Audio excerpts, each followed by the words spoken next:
In-depth analysis of local, regional, and international sports, bringing you the best in sports debate and up-to-the-minute information and statistics. Sports Wrap, every Thursday, 6 to 8 p.m. 2 exciting hours of pure exciting sports talk. The experts are in the house. Sports Wrap, every Thursday evening, only on the big station, only on Q95. Lock it in.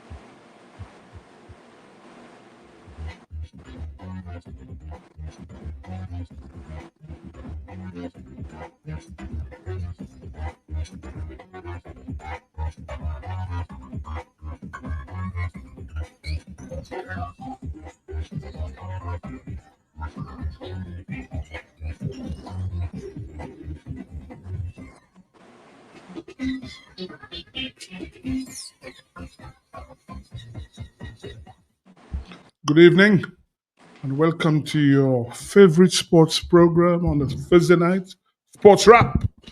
And I am Lockett Sebastian and Emmanuel No Black. Are you hearing us, Lobby? I'm hearing you. Can you hear me? Yeah, we're hearing you now. Good night. Are you okay? Yeah, I'm fine. And Ronald is in there as well. Dr. Fontaine, not in studio tonight. He's in La Plaine. He'll join us in a bit for things. So we'll start normally with our prayer and we'll ask Lambert Charles to lead us in prayer. Oh, Heavenly Father, we are indeed grateful to you for sparing our lives and allowing us to see this beautiful day. We are thankful, dear Lord, for your presence among us as we deliberate on important matters. We trust, O Lord, that you will guide us. Help us, dear Father, that we may say the right things and that we will do the right things, not only here, but wherever we find ourselves. We pray a special prayer on behalf of this radio station, the contribution it's making towards national development, and particularly in the area of sports. We wish you could do so much more, but Lord, you know the way things are. We just ask you to open windows of opportunities for us so that we may be more greater help to the sporting fraternity here on Island. Father, a special prayer at this time on behalf of those who will deliberate tonight, Lockett Sebastian, also Selander, and of course, Emmanuel Loblan, and others who will participate. We ask that you help them and they recall their thoughts, things that they've prepared and they presented without fail, and that others may be edified and that your name be glorified. We pray a special prayer on behalf of this country. We trust, O Lord, that sports will be taken more seriously and we see more happening on behalf of sports and the sporting facilities, the sporting enthusiasts, and the sporting individuals who are all together working towards seeing a better avenue for sports on Ireland. We trust, O Father, that you'll be in full control. Help us, dear God, as we continue here for the next 2 hours. We pray in your Son's precious name. Amen. Think of AC Shillingford, always ready. When you want me there, you do.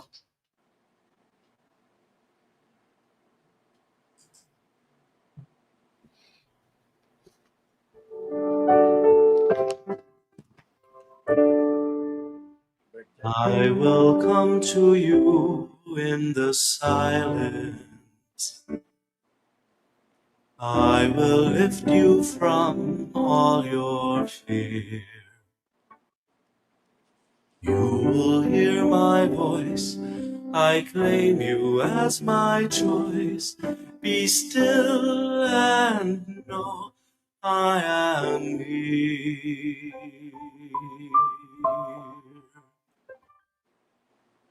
I am hope for all who are hopeless. I am eyes for all who long to see. In the shadows of the night, I will be your light.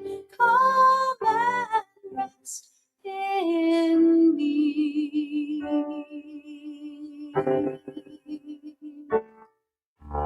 Do not be afraid, I am with you. I have called you each by name. And follow me, I will bring you home. I love you and you are mine.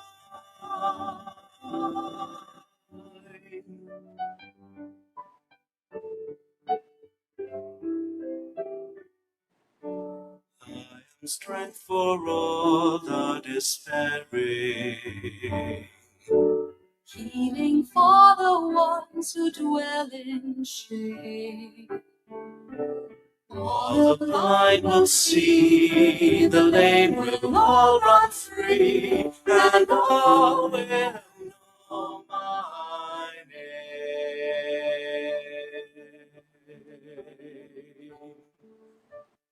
Do not be afraid, I am with you. I have called you each by name. Come and follow me, I will bring you home. I love you and you are mine. Yes, yes. And good evening. Yes, so tonight we're going to be talking a little football and cricket. We will first speak about Windward Islands cricket, Dominica, and then we'll have the president of Cricket West Indies joining us from 7 p.m. West Indies, as we know, playing tomorrow, guys. And we just saw the Test series, probably one of the greatest Test series, England, India. And that is why Test cricket is the best, guys. Test cricket is the best. I mean, nothing better than that. Can you imagine the last day of the game, probably an hour's play, a packed house, 30-something thousand people coming in to watch that, Lobby? That's why Test cricket is the best, man. Nothing beats that. Nothing beats Well, that. boy, I understand what you're saying. Test cricket, but thing has changed right now. It's more business, and you have T20, you have ODI. They're looking towards the future. You mean T20 is the future? That's what you say? No, I'm talking about the Sibo. Look, man, you have to understand that players looking for in terms of. Yeah, but Lobby, if you listen, this T20 becomes boring. I'll tell you, a lot of T20 now. If I was a cricketer, right? If I was a cricketer, and I got to play T20, ODI, Test cricket, I would play all versions of the game. Yes, nobody's saying no, but what captivates the audience? You look at this Test series every day, 25 days of cricket. Every day to me was an event. I was watching this Test series against India and England. Honestly, I mean is what. But why it will survive? First of all, you have population. The population for itself. You have this new generation is what they like. Thing has changed. Yes, it is exciting, but thing has changed. And in terms of players, these young players today, look at their mindset compared to before. Everybody looking for a living. When I retire, I have. You mean you not Test cricket? You don't make a living from it? That's what you're saying? Yes. How many players? Huh? You have? Look, because of the advent of T20 and ODI, especially T20, you have more players involved in cricket now. Ordinary players? You mean ordinary players? Ordinary players. I'm not anti. I have to understand that. Yeah. But the governing factor here is the quality of cricket. There are a lot of young players on the England team and also on the India team. But guys are focused. Guys are mentally prepared. You see where they apply themselves and deliver high quality cricket. And if West Indies cannot do that, West Indies will be demoted. But you see islands, people like England, people like India, Australia. Australia is going through a transition if they're batting. So let's hope that they can back up in that area there. But those two teams there, India. And interestingly, we talk about the T20. And that T20 has contributed to the development of Indian cricket. Well, you mean the IPL? The I mean, IPL, the IPL has and contributed and because what of they quality of do, players they and- make sure all their players. Yes. If you notice, no England in the players play nowhere apart from IPL. You'll not see them in Australia, in England, nowhere. The BCCI ensures that the only T20 they will play is in the IPL. You'll never hear and they them. attract a lot of quality players who work around with the young players in the nets, in practice, and so on. And the young players have improved tremendously because previous to the IPL, India was a walkover. I remember Bichan Bedi declaring his innings with 2 more wickets to go, playing against West Indies because too much fast bowling. But we've lost that, and let's hope our CPL can help us. We can bring in quality people to work with for young players so West Indies cricket can improve. But I believe the fundamental shortcoming in West Indies cricket is the mental preparedness, and something has to be done about that. We'll hold on, Lobby. We'll soon be joined by Dr. Fontaine. I think they're in La Plaine tonight. Hold on one second. No, I just saying Dr. Fontaine is going to be joining us. He's not in studio tonight, but they have a town hall meeting in La Plaine today. I think they had a walk around the area east, so he'll soon tell us how things went. Go ahead, Lobby. Yes, Sibo, yes. Okay, hold on. It seems to be on. Hold on, Lobby. Good evening, Dr. Fontaine. That's you. No. Oh, you waiting for Dr. No, Fontaine? okay, quickly. Go ahead. Make your point. Dr. Fontaine should be calling. Okay, yeah. Good evening, Sibo, Ronald, and Lobby. Sibo, I got the impression that Lobby is against Test cricket, But what he is saying is that there's so much of a more lucrative offer in the T20 that you find players gravitating towards the T20. But Sibo, what do you think of Gill's captaincy? I think for the first Test series, he's done very well. I mean, he led from the front with the bat. I mean, you could see his players were playing for him. And apart from the second Test, when I thought that Rahul looked like he was captain in the side, Pant as well, I thought Shubman Gill did a fantastic job. And it's nice. In fact, I was just reading today that you never know, he could even be inserted as the ODI captain as well, because, Rohit Sharma has been the ODI captain, but there's talk now that they might hand the ODI captain to Shubman Gill. Yes, I feel he did very good in his first series. Yeah, man. And Michael Vaughan. Okay, hold on. We'll speak to you in a while. I think Dr. Fontaine is on the line, so let's take him and we'll talk to you. Okay? Yeah. Good evening. Hello. Hello. Yes, Dr. Fontaine. Yes, we're waiting for you. All right, good. So, thank you. Yes. So where are you now? We are in the picturesque village of La Plaine, very beautiful mountain village. So what happened today? What happened today? Well, today we have been out and about. The United Workers' Party Team Dominica. We have been visiting people on the ground, meeting people at the homes, on the streets, and just talking to people, getting a sense as to how they think of what's going on in Dominica. But also inviting them tonight to our town hall, which is happening, tonight at 7:00 at the church hall. So the meeting tonight is at 7 at the church hall, you say? Yes, that is correct. It's at 7 at the church hall. But I must tell you, Steve, it's very exciting to be on the ground. And there's a lot of excitement. I don't know if you can hear the back when I moved away, but you could have heard the excitement because we just exited a home there. People taking, our pictures and talking to us, and very, very happy to see us, in La Plaine like that. As La Plaine has traditionally supported the United Workers' Party. Unfortunately, we did not win the last 2 elections because of, that's... Makakui, because of Makakui. Yes, so that's somebody who just came up asking who is something Fontaine. So I just asked. But let me ask you, did you all go to Bwetika at all? There is only La Plaine you stayed, right? Well, La Plaine and Laron. We only were able to cover in the time we had La Plaine and Laron. But the constituency extent, of course. What we have is that we invited people from those two areas, Bwetika and Laron, to come into La Plaine tonight. So they'll be there. Okay, bye-bye. Was Ron Green with part of the contingent today? Yes, Ron is with us. Ron is a general, a soldier, and he's there in the thick of things with us. You know, actually, he's the one that has been taking us around, along with Jack Sigo and others. You know, I'm very happy to be in La Plaine for several reasons. You know, La Plaine is where it started from. That's like my common entrance, actually. Oh yeah. and then, you know, I have to take a truck ride. Wow. Okay. You know? and then, but also at the match night in protest, 4 persons from La Plaine were arrested. That's the village that has the most number of arrestees because they came out in large support, you know, for electoral reform. So it's an honor, you know, to be there with them tonight and to be able to share with them. So we are very excited. We expect a full house tonight. And, you know, the message is going on very, very well. I can tell you, people on the ground want change. Right. I think, you know, I mean, we met a number of labor rights who are confessing that that's it for them. You know, no more labor. They believe that it's not the time. You know, so we're very excited about that. From what I'm sensing and hearing on the ground, I believe that this election is for us to lose. You know, we just have to continue to do what we're doing and look very closely at the government because they will try their best to cheat now that they know that the numbers are not in their favor.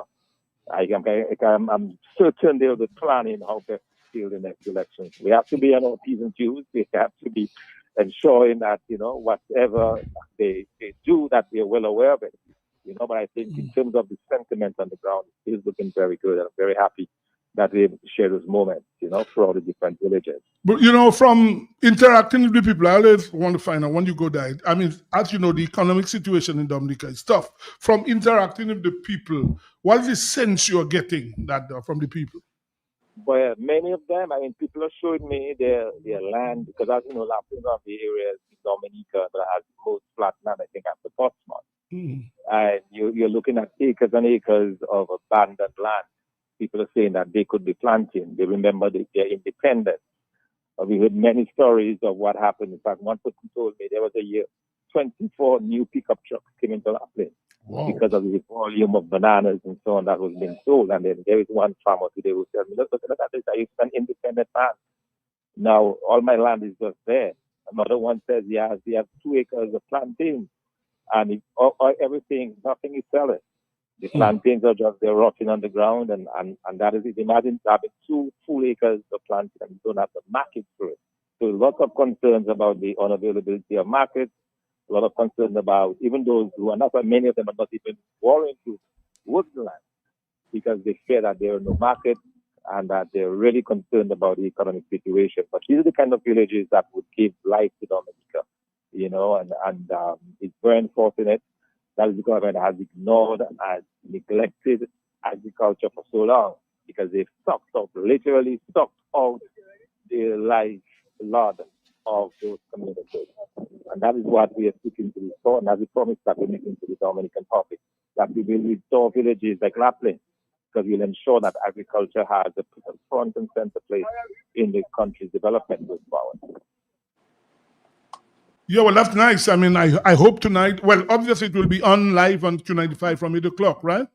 Tonight. Yes, that is correct. It will be on live. Otherwise, it will be live on the party's website, on Facebook, also on YouTube, and also on the party's webpage at www.dominica.com. It will also be live there. So we have all the different social media forms covered, so that they can get a sense as to what's going on and see for themselves the kind of questions, the kind of interaction that we'll be having tonight in this very lovely community.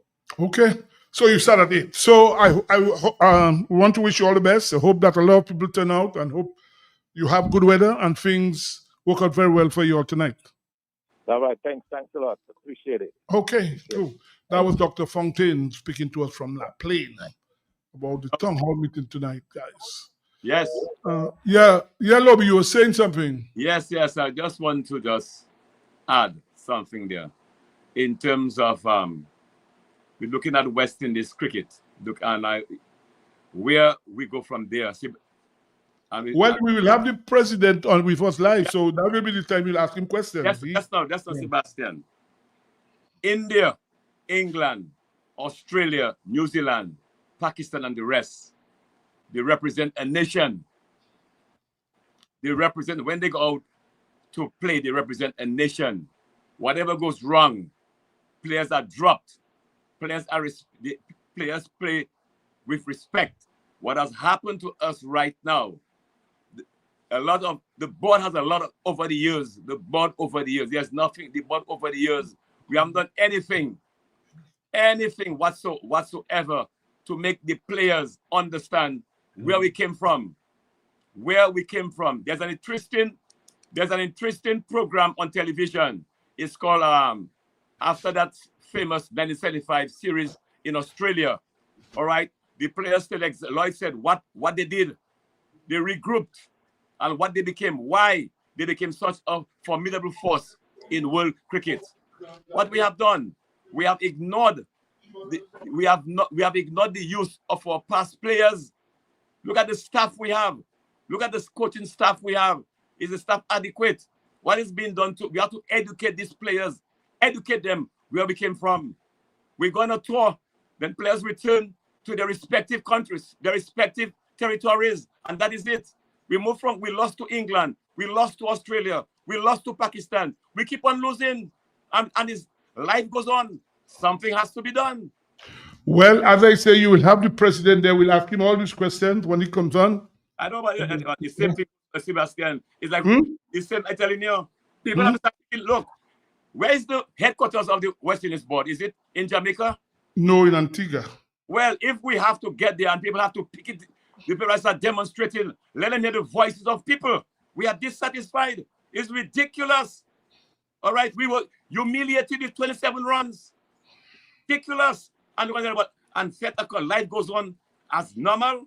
Ridiculous, man. Yeah. Well, on that note, what we'll do, we'll take our first break, and then when we get back, we will speak to Abby Lawrence, because the football is hotting up here. I think Dublin close to winning the league, so we'll take our first ad break now.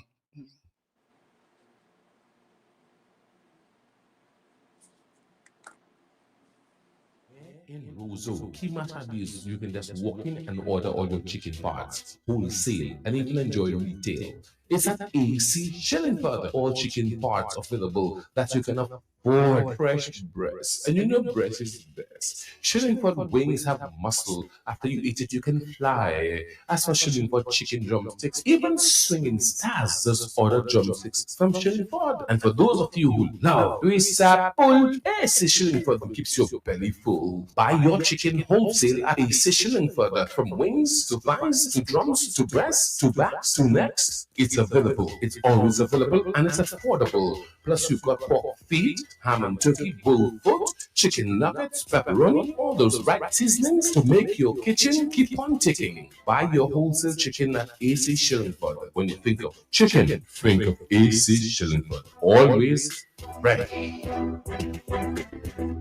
Dominica, it's game time. On or off the field, every goal, corner kick, every penalty. From cricket to football to netball to basketball, Del Matches is Dominica's #1 and only all-star sports, all gear, all uniform, all access sports center. Get all your team and individual all sportswear, accessories, and fitness comfort apparel. Del Matches got it all. From Nike to Lacoste to Puma, Adidas, Psycho Bunny, Levi's, football boots in all sizes, hoses, shin guards, goalkeeper gloves, sneakers for running, jogging, walking, climbing, hiking, or tracking, softball, cricket ball, sports trophies, and all sports gear and wear. Your sports dominance begins at Del Matches. Oubliez, jouer, sway, sauter, marcher, éventuer, track pants, top, shorts, sports bras, in all neutral or delicate fluorescent colored sports fabrics. Only at Del Matches. Proud sponsor the Sports Wrap, interactive sports review, results, analysis, predictions, and sports commentary. Del Matches on King George 5th Street, lower down from AC Shillingford Shopping Center.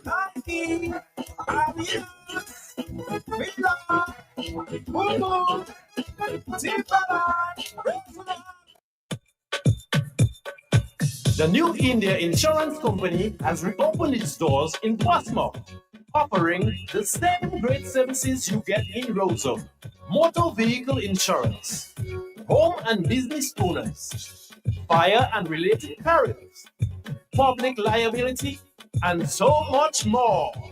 Come, visit us today for insurance with a personal touch on Bay Street, Portsmouth, or call us at 4023. We are ready to serve you. When you want the best, what you do? Shop at SCS. Better than the rest. Go shop at SCS. And they all compare. Shop at SCS. You get more for what is there. Shop at SCS. Shop at SCS. Yeah, shop at SCS. Shop at SCS. What is there? Shop at SCS. Yes, family, customer friendly, with free locations, it's so convenient, and our price is there. Madam, that's where you belong. So tell your mama, tell your papa, shop at SCS. Tell your son and your daughter, shop at SCS. Auntie, nan, and cousin, friend, open power, all of them. Grandma, grandpa, couple, neighbor, girlfriend, boyfriend, side. Shop at SCS. Shop at SCS. Shop at SCS. Shop at SCS. Check us out at Pottersville, High Street, and downtown Rose. Dominica, it's game time. On or off the field, every goal, corner kick, every penalty. From cricket to football to netball to basketball, Del Magis is Dominica's #1 and only all-star sports, all gear, all uniform, all access sports center. Get all your team and individual all sportswear, accessories, and fitness comfort apparel. Del Magis got it all. From Nike to Lacoste to Puma, Adidas, Psycho Bunny, Levi's, football boots in all sizes, hoses, shin guards, goalkeeper gloves, sneakers for running, jogging, walking, climbing, hiking, or tracking, softball, cricket ball, sports trophies, and all sports gear and wear. Your sports dominance begins at Del Magis. Oubliez jouer, sway, sauter, marcher, éventuer, track pants, top shorts, sports bras, in all neutral or delicate fluorescent colored sports fabrics. Only at Del Magis. Proud sponsor the Sports Wrap, interactive sports review, results, analysis, predictions, and sports commentary. Del Magis, Arcade George 5th Street, lower down from A Station for Shopping Center.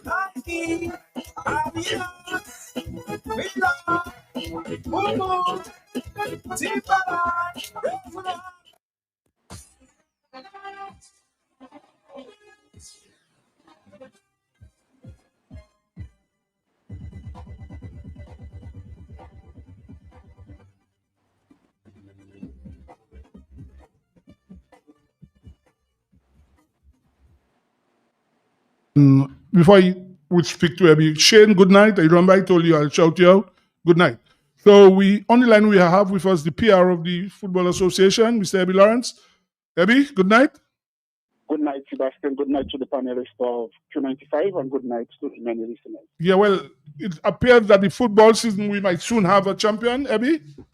Yes, by hopefully, if not, because at the end of the day, the whistle, until the last ball is kicked, we cannot decide the winners, but it appears at the moment that Dublin is the one that will emerge victorious come this weekend. So how many rounds of matches to go before the season comes to an end? How many more rounds? 3 games to go. And Dublin leading by how many points? 39 points as we speak. They lead, so they have a lead over Maho by how many points? 8. And how many points forward? It's 3 points, right? Yes, 3 points again. Well, Dublin would have to lose every match and Maho would have to win every match, right? Exactly. But again, this will be decided, like I said to the listeners, that will be decided come Sunday, actually. This Sunday? When Dublin will face up Maho. So Sunday's game will determine how the championship goes. What time is that match and where will that be played? That game will be at 6:30 at the Dublin Almond Park in Dublin. Well, you expect a huge crowd there, I can tell you that. Enormous crowd. And on Sunday. I anticipated Lobby and the rest that this game would have been played in Stockholm, but you think you would get a bigger crowd in Stockholm than Dublin on Sunday night? It's a home and away, so it's Dublin's time now for their home game. So basically, they got a home court advantage. Well, I can tell you there'll be huge crowd up there. And I know the Blues will be all out come Sunday. Wow. But it's interesting to note as well although Maho is in second place with 31 points, we have Roosevelt Skerrit Bombers, Will United, and Southeast with 25 points each. So technically, the remaining games will decide our third place and as well the second place winners. Mm-hmm. We already have a team in the relegation zone, that is DSFC from Port Michel. However, we still see in the battle of East 7-6 Central Courts, Ready Cash doing real great for over the last 2 games they had. They are now with 10 points, and Port Michel is just 1 point ahead of them. So the football, although coming to an end, the season is intense. The climax is very intense for going forward for the rest of the season. Yeah. As usual, Abby, I always like to highlight the outstanding players so far for Dubla and Maho. I happened to see a game, Maho versus Harlem, and the players from Harlem look like nothing like Harlem players. They're not getting 5 love from Maho, you know. Yeah. So if you could tell us, these are the 2 teams that are contending to be the champions in football. Can you identify some of the outstanding players on both teams? We've got a balance with Maho. I say to others, and I stood on the word when I said, when it comes to bouncing balls and principles of this, you have Maho and Essential, although not scoring as they should, being the ones really doing ball control and really showing some practical aspect of football. We have people like Nick from Maho, Keanu, and the likes, and well, I know them by the nicknames. So these gentlemen, we have Brian from Dubla, McConney, Travis. So both teams bring with it experience and that of youth. So really and truly, we really anticipate a big game. And last night, Southeast went down to Roosevelt Skerrit Bombers, and we had the likes of Antoine Larocque and the goalkeeper doing some brilliant saves for Portsmouth, and we had the experienced Rion Coffey really showing his worth as the captain. So for the end of the season, as you've noticed, London, that goals it's goals galore. So we anticipate and we wait for weekend to see what will transpire. Who is the sponsor of Maho? Who sponsors Maho and who sponsors Dubla? The Belfast Estate Maho Soccer Strikers. They are sponsored by Belfast Estate. And Dubla. And Dubla is sponsored by Central Cooperative Credit Union Limited. That's good. We need to give them credit for that. The goalkeeper from Dubla, is he on? Is he on still? Is he playing? I understand he was injured some time ago. Well, I'm not sure if Dubla will play. He was injured, so that is Dubla's prerogative to show that they are the champs and they can do with their substitute goalkeeper. But nonetheless, we will anticipate to see what happens on Sunday. If they will bring him forward or if the substitute goalkeeper will be the one holding the fort. Lobby, you wanted to ask a question? Lobby. Okay, can you hear me? Yeah, we're hearing you, yeah. Yes, I am. Yes, Eddie. I'm listening that the football is coming to an end. But what I'm looking at, and I've been looking at our football in terms of our deficiency in the middle.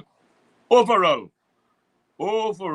look, I am forgetting about number 1 and number 2. I'm looking at a good playmaker. Do you see any potential, any good playmaker for the future Dominica football overall? There are many possibilities. And Lobby, I will bring it out. Going forward, what you're going to see happen is that we are going to focus on what we call playmakers, like we discussed, and also defenders. So come next season, that ends the high performance centers, and as soon as our coach returns, we will have a one-on-one conversation with you all as to going forward and what we are looking to bring towards the table. We are going to create within ourselves, starting from the ROTCs, the very high performance center. We are going to start creating now the skills that we need to really bring it forward. And you spoke well, there are deficiencies in 1-2 areas, but with time and with the proper development, we will see the product unfold as we expect it to be in New Orleans glory days, if that's one of a better word. Eddie, just now, you said that the coach is. Do we have a coach now? Is the coach still on? Well, we have a talent coach working with us in the person of Kurt Hood, and I know he That's a guy from Scotland, right? I'm not hearing. That's the guy from Scotland? Yes, he's working. He's working with the teams. And listen, the programs that we've seen recently is really amazing because our young men, although they were defeated yesterday, but it shows Lobby and the rest that we really can, once we look at where we're going, correct our mistakes as we are going along and teach properly. For example, the first game against St. Vincent, our U15 boys, they went down 1 to St. Vincent. The next day, they came back and they won 2. And yesterday, they were defeated 4-1. 1-2 simple blunders and we know goal cost the games. But we could see these young men being there and really having that fighting spirit that they are not giving up. And what they were taught in the trainings, you can see them bringing it, reciprocating it on the field. And I want to commend them. I want to also commend the parents for allowing them to be part of what is going on. And as we say, so the very same is happening to the U14 girls and the senior national women's team. So really and truly now, it's not just doing things cat nash and say, okay, you scored 17 goals, I need you. Come and prove yourself on the training and you will be properly vetted and we will take it from there. So I want to commend the coaches that are doing a fabulous work. I also want to commend as well the technical department for really now sitting and understanding the vision of producing quality players and everybody. Now the picture is unfolding slowly. So at the end of the day, I say kudos to all and to Mr. Badwill for really formulating the licensing and really beckoning onto the others that did not compete to come on board and to tell those that the C license is coming, come on board. Even me, Lobby, and I not wanting to took my own. I did my license. I started the basic program because guess what? At the end of the day, we want to see the skills and the acts and the discipline, not just on the field, but off the field as well. So I really want today to push the DFA's on, regardless of sometimes the negatives, but so many positives happen within the FA that, again, it's my premise to say, but nonetheless, today, I'm digging it up. I have a question. We are breaking up, sir. Hold on. Abby, he has a question for you. Just hold on a while. Listen, go ahead, Lobby. You was breaking up. You was breaking up. Well, hold on. Yeah, go on. Yes, Eddie. I think I think a few weeks ago, I mentioned about wetting the field. Now, it is very, very important to wet the field before, even at halftime, because what happened, the ball, when we go out here to play international games, the ball going to come faster. It's going to affect your control. So if the players are not accustomed to that fast-moving ball, we're going to have problem with our first touch. I think a place like it's on Stock Farm, for example, a game of that nature between Joe Blancs and Fortin Maho, he has home and away, could be played at Stock Farm. A better field, flat, ball with, no odd bunks, and you could wet the field before at halftime and because that will help the players with their first touch. If that is not happening during our league, our players going to have serious problem when they go overseas. So what's the question? When he was saying to you, maybe not making a suggestion that the field must be wet. I don't know if you...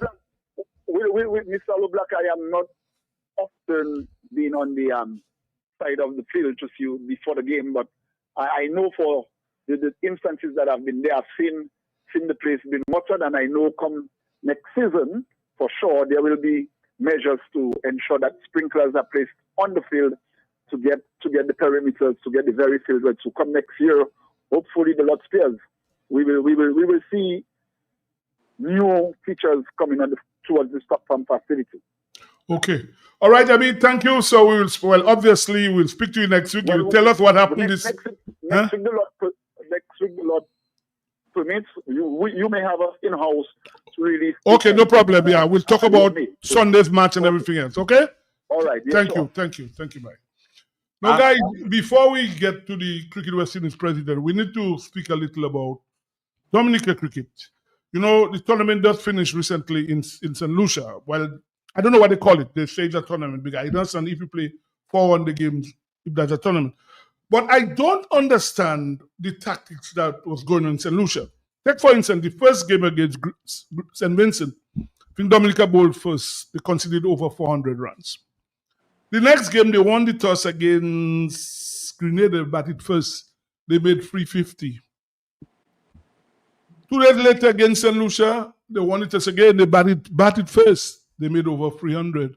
And I couldn't believe in the final, they won the toss against the same team, St. Lucia, on the same pitch. Now, what people don't understand, if you're playing on a pitch that's won, it would be better to bat first because obviously it will deteriorate.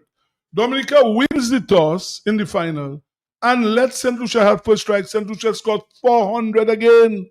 And I'm trying to understand what the hell was going on over there. Who took those decisions? Honestly, I couldn't understand the guy. I really was trying to understand what was happening in St. Lucia. Yeah, that's a valid observation, and I hope that the manager and coach would have given proper guidance to young Pascal, because Afanas was not there, and Pascal, I surprised that Pascal was captain in Hodge. I thought Hodge was much more experienced and more knowledgeable, so he would be the next choice after Afanas. But my major concern about that Windward Islands thing is that 4 50 overs games, and then you've got a guy who was a West Indies A team.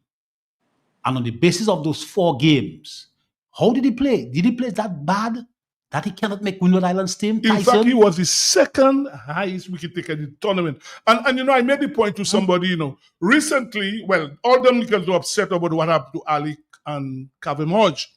But here we have a situation now where we are blaming other people. And right here, we are doing nonsense like that. Who's the chairman of selection? Mervyn Thomas at Dominican, his first move, he had just been recently put as chairman of the selectors, and to do absolute nonsense. And I'm trying to wonder, when the guy went in the room, what were they discussing? Gian Benjamin scored 100, a half century, probably second high score. And even Jelani Robinson, to me, from following the tournament, batted very well. And if you're going to pick a one-day team, that's ideal for Jelani. And Clement Masley, who's the president of the Cricket Association, must come and explain what, because our cricket, you know, you were saying there, our cricket is in good hands. What I'll tell you, the win was... When I say our cricket is in good hands, I was talking about the players, the potential I saw in the players. Well, here it is. Yeah. The West Indies under 17 tournament starts, I think, tomorrow. There's no Dominican in the team. I can tell you. Windward has no Dominican. So I'm telling you that, because you were saying we had 6 on Windward last time, now we're down to 3. We had the under 17 team. There is no Dominican on the team. What is the justification for leaving out Tyson, a West Indies A player? I would like the president, Master, to come and explain Benjamin, who was the second highest scorer, your first choice wicketkeeper in the last series. But what's rational? We're blaming other people and we're doing the same nonsense or worse. And that's my problem. Blaming other people. The man is knocking on the door of the West Indies team, Tyson. The man on West Indies A team. And he comes and plays 4 50 over games. He even scores some runs too. Yeah, in fact, in a match with Gian Benjamin. Gian Benjamin, they stayed and put a good partnership together. So he showed that capacity to bat. A man on West Indies A team, and you drop him from Windward Islands team, though something is fundamental. But personally, our cricket, because first of all, our cricket season went for 1 month. That's the other thing.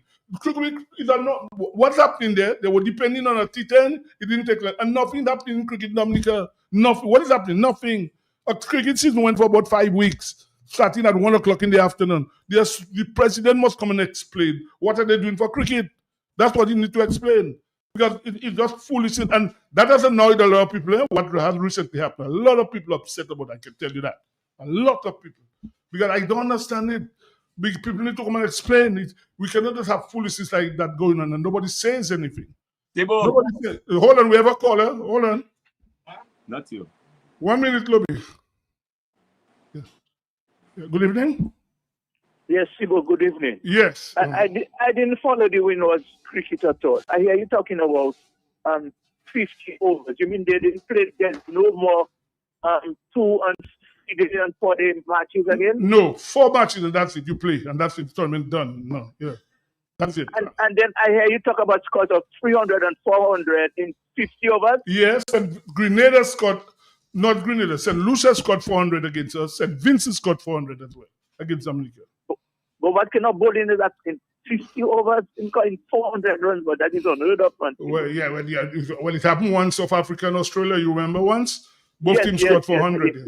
Yeah, but the thing is that what I didn't understand, 175. you batted against the same team 2 days before. You won the toss, and then the final you putting them in. I didn't know. I'm trying to understand that. Yeah. I'm trying to understand because obviously the wicket will be won. Lobby, you're going to say something. Yes, Sebastian, just to add what you said about cricket in Dominica. You know, Sibo, there's a number of people like to come on association, put them in charge, but the work has to be done. If you cannot do the work, come out from there. If you cannot do the work, come out from there. That is I agree with you. Huh? I agree with you. Yeah, I'm agreeing with you. But come out from there because, you know, the game is suffering. The players, I mean, what I'm hearing about, 2 Dominicans have been deprived. They have performed. They have, not to say that, you know, they underperformed. They have performed, and here they have been victimized. It is just, so Sebastian, you said 50 overs aside, that's what we have now. Yeah, that's what we have. That is what we have. That's what the people can offer people now. That's what we have. That's where our cricket, that's how we come to use local language. This is a disaster. That is a recipe for disaster right now. No one anywhere. Seriously. And then that's foolishness, man. Huh? But somebody in authority should take up that Tyson matter. The chief selector, who is a Dominican, the chairman of the West Indies board, the president of Windward Islands board, also a Dominican, and you got a guy who's on West Indies A team, and you play 450 overs games, and the guy wouldn't play that bad, and he scored runs. Took 9 wickets in fact. You know, and you left him out of the Windward Islands team. What are you saying to West Indies? We have a caller. Good evening. Good evening. Good evening. To the panel. Yeah, good evening. Yeah. Let me just make a point on the cricket. I think Clive Lloyd was saying we just do not play enough cricket in the entire Caribbean. And as Asibo mentioned, the cricket season is 1 month. That never happened before. That never happened before. That never happened before. You would know that. You would know that, right? Go ahead. Yes, hello? Yeah, go on. Make your point. I said you would know times gone by, cricket would go for 6 months from January. You would know that. Because you played. Don't listen to your radio. You probably listen to your radio. That's what's happening. Yeah. Okay, I'll make my point. Yeah, go ahead. Mm-hmm. You're talking about cricket playing. Just look at that. There's an under 15 schools competition, and only 5 teams are involved in that competition. I would thought, and the panel would think that at that age, that is when the boys at school would be interested in let us say, those who are leaning towards cricket, would be interested in playing the game. And that is the time that you would encourage to take part in the game. 5 teams, how many schools do we have in Dominica? 5 teams under 15 playing. I remember when we went to school, under 15 and under 19 competitions, we were looking forward to that. Correct. We were looking forward to that. But I think, as Clyde Lloyd said, we are not playing enough cricket in the Caribbean. I want to also touch on Joel Andrew. Joel Andrew. Pick to have Joel Andrew starting to immerse himself in T20. You leave him out, you didn't play him in the test match where he can bat for a longer period, and if he makes a mistake in 1 or 2 overs, he can regroup. Why not give him the opportunity in the test match instead of starting him up in T20? If you notice, he's a very talented batsman. But in the T20, he's cool bat. Well, exactly. They have him swiping. That's what happened. He was making. Exactly. Swiping. You're right. Mm-hmm. Thank you very much. All right. No, the caller is right. You see, if you look at Joel Andrew, that's all he's doing. Fine is bad, like Jamaican says, making cool bat. He's not taking his time, and that to me is an error. To have a young guy like that, that's why you have him in. Well, I see he's in the team for tomorrow, the squad, the 50-over squad. So, but I don't know really why would you have him in T20 and just find his bat? I don't think that's good for the youngster. Yeah, not only he, but the other more experienced cricketers. Some of them are playing T20 all over the world. When they play for West Indies, you see in that game against Pakistan and the previous game against Australia, these guys are not applying themselves. They can't concentrate, switch off and switch on, and make sure they are focused when the ball is coming to them. Even our bowlers, you see in between, you see flashes of brilliance. But generally, guys are not concentrating, guys are not focusing. And consequently, we are losing over and over again. So we may have to look at the experiment that Clive Lloyd used to bring back West Indies cricket and get psychologists to work with those players. Yeah, Lobby, like Ruby Webster. Yeah, Lobby, you are making a point. Yes. My point is this, Sebastian, on cricket. First of all, Sebastian, the caller just said, my friend, under 15 cricket. Sebastian, the first thing we have to look at what existed in your time, honorable time, in cricket. First of all, grammar school had their own ground. Right, Sebastian? Yeah. Go ahead, make a point. Yeah, you're right. Goodwill School had the Portsmouth Savannah. SMA used the Windsor Park. What has happened? And these other schools, Roseau, the schools in Roseau, they are literally paralyzed. Literally paralyzed, Sebastian.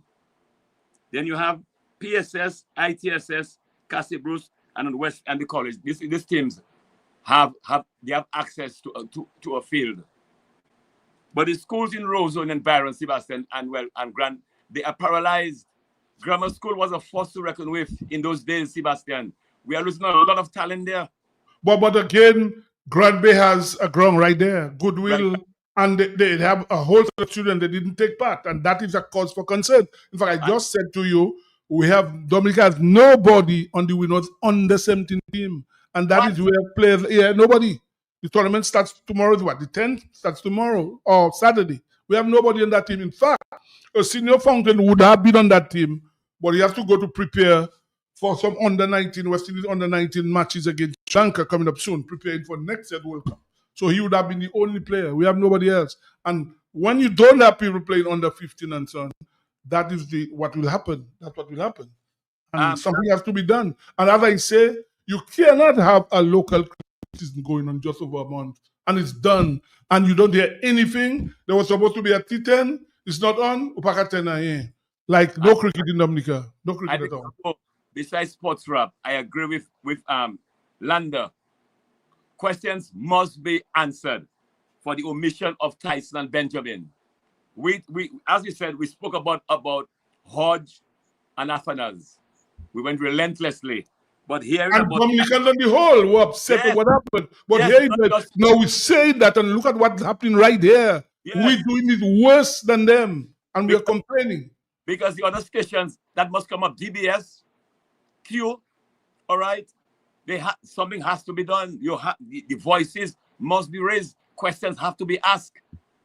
And asked right now for why these two players have been omitted. Ridiculous. Why I keep saying, sometimes you have the wrong people in position. Wrong people in position all over the place. Honestly, too much of that goes on. The Tony said at the top, The Tony said at the top, so it filters all the way through. Yes, I mean, that's nobody says anything like people go there, have a good time, they're there, they don't come. Because how can a cricket season go for 1 month? How? This is unheard of. 1 month, then you go in a tournament and you have 4 one-day games each team and you satisfy that that's your cricket, and then you pick a team from that. Man, we really have a problem, boss. But you have to see, I don't know. Yeah, but and if you go a little further, Sebastian, in the Windward Island school games, Dominica came second, Greenwich first, but there's no cricket.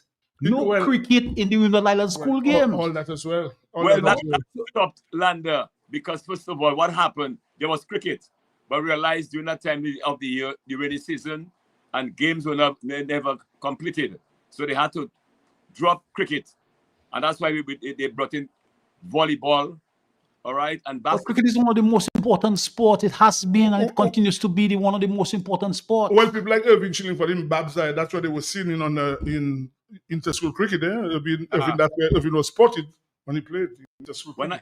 When I last in the last inter-school game which I played, it was just athletics, it was just boys athletics, football, and cricket. Yeah, that's all. Well, I always wonder, even the school game, if anything is gained from that, if from those games you see people go into the Dominica team and that kind of thing, that's why I don't know if it's serving its purpose. Because look, we see now too, the Gary Sobers team, 2 years now they haven't been to Barbados. We did that when I was there, we won 12 years in a row after I left the sport division was going on, and now players don't go, we don't take part in that tournament again. So we did answer. We have another caller. Let's take this caller. Good evening. Hello. Hello. Yeah. Boy, you know what's happening, boy? Babs, good night. How are you? You know, I said I go to stop calling sports rap and whatnot because, you know, are you listening? Are we listening? Just turn off your radio a bit. We're listening to you. Of course, we're listening. Wait. You have your radio on. Am I on? Yeah, you're on. You're gone. Yeah. Yeah. My two things. First of all, let me start with Arsenal. Arsenal, it was not picked to go to in the West for Trinidad, is it? No, he's not on the team. He's not on the squad. No. My understanding is that he's traveling to the IPL tomorrow. Not the IPL, it's CPL. He's going to train to prepare because CPL starts on the 12th. The CPL starts on the 12th. Go on. Go ahead. Okay. The CPL. So is it because he could not make the West Indies team because of this? No way. The West Indies team takes priority. If he was selected, he would have been in Trinidad for sure. Yeah. But because isn't that his first contract he's getting in that respect? No. He had played CPL for the last couple of years for sure. Played for the Barbados team. I cannot to the life of me understand that in the last T20 in Senke, when we could have won the series, because it was a 3-match series. We won one, they won one, and the last match we could have won this match. Atanas was brought in, and he top scored in that match. And then for Trinidad, he's not fit.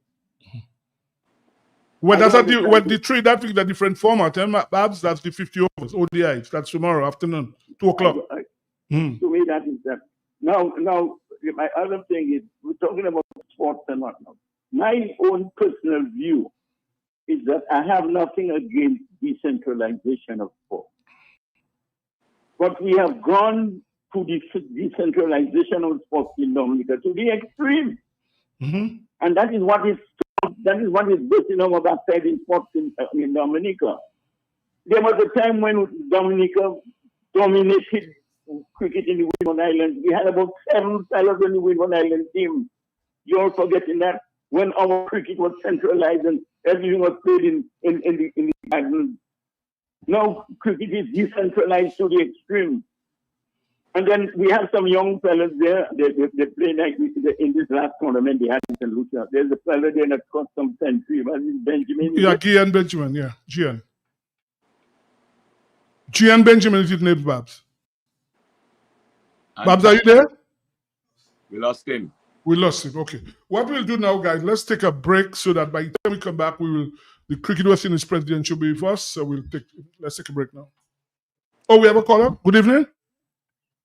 Good evening, gentlemen. How are you doing? Very well.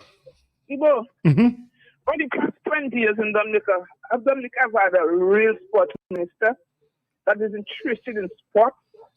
That could help bring up the standard of sports in Dominica. I over the years, sometimes I can't even remember who the sports minister is. We have had a real sports minister in Dominica. Since after UWP, they are just a child, a nurse, as a sports minister. What the hell she know about sports? But he was getting the money as a sports minister to cut a damn ring. Since after the same thing, we have another one there that they say they are sports minister. Oh, he say he play cricket. I don't know what kind of cricket he play. And to be sports minister. So sports can never really get a foot in the door in Dominica. how many years they have people in the grammar school going to school, and the only place they could go and play when sport time is in Botanical Gardens. Where the back of the grammar school there, they give it to the Chinese. They leave there for the sport, the grammar school to play sport. But the sport, going in Dominica, sports never here because we have a prime minister, he never played sports in his life. We have the others, the same damn shit. What do you expect? People are sitting down there and getting the money. And look, Josephine Gabriel, and another thing they have to stop. I found that there. That thing they're doing in Parliament there. Hitting people bills when nobody can take their backside to court. That thing should stop. Well, stop. Bye-bye. Yeah. Okay, let's take a break now, guys. Very interesting, very quickly.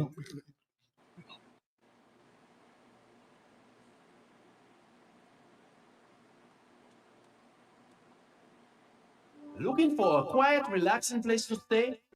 Call Porter's Place Guest House. Leaving the office late and need somewhere close to town? Call Porter's Place Guest House.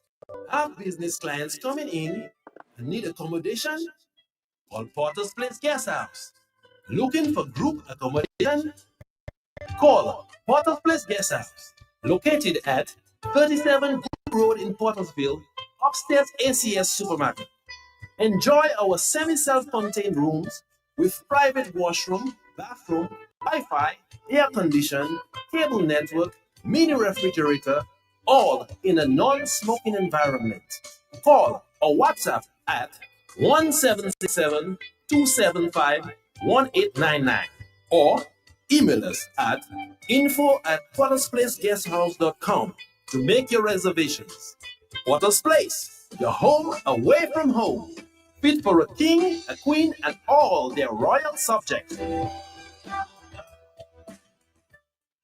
Dominica, it's game time. On or off the field, every goal, corner kick, every penalty. From cricket to football to netball to basketball, Del Matches is Dominica's #1 and only all-star sports, all gear, all uniform, all access sports center. Get all your team and individual all sportswear, accessories, and fitness comfort apparel. Del Matches got it all. From Nike to Lacoste to Puma, Adidas, Psycho Bunny, Levi's, football boots in all sizes, hoses, shin guards, goalkeeper gloves, sneakers for running, jogging, walking, climbing, hiking, or tracking, softball, cricket ball, sports trophies, and all sports gear and wear. Your sports dominance begins at Del Matches. Oubliez jouer, sway, sauter, marcher, éventuer, track pants, tops, shorts, sports bras, in all neutral or delicate fluorescent colored sports fabrics. Only at Del Matches, proud sponsor the Sports Wrap, interactive sports review, results, analysis, predictions, and sports commentary. Del Matches, Arcade George 5th Street, lower down from Ace Shillingford Shopping Center.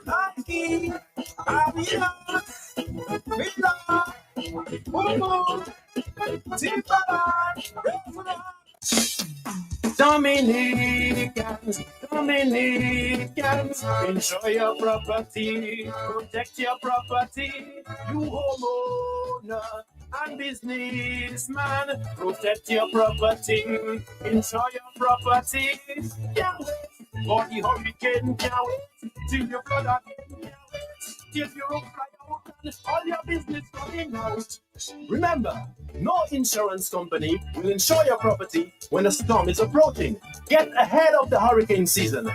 Insure with a company who gives you the assurance of payment for your valid claim.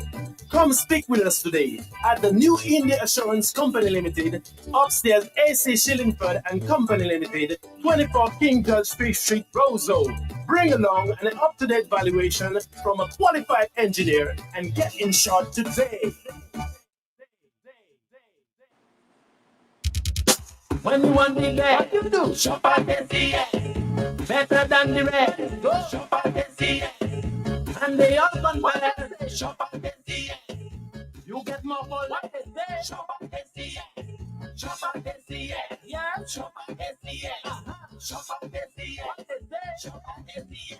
Yes, family, customer friendly, with free locations, it's so convenient, and our prices.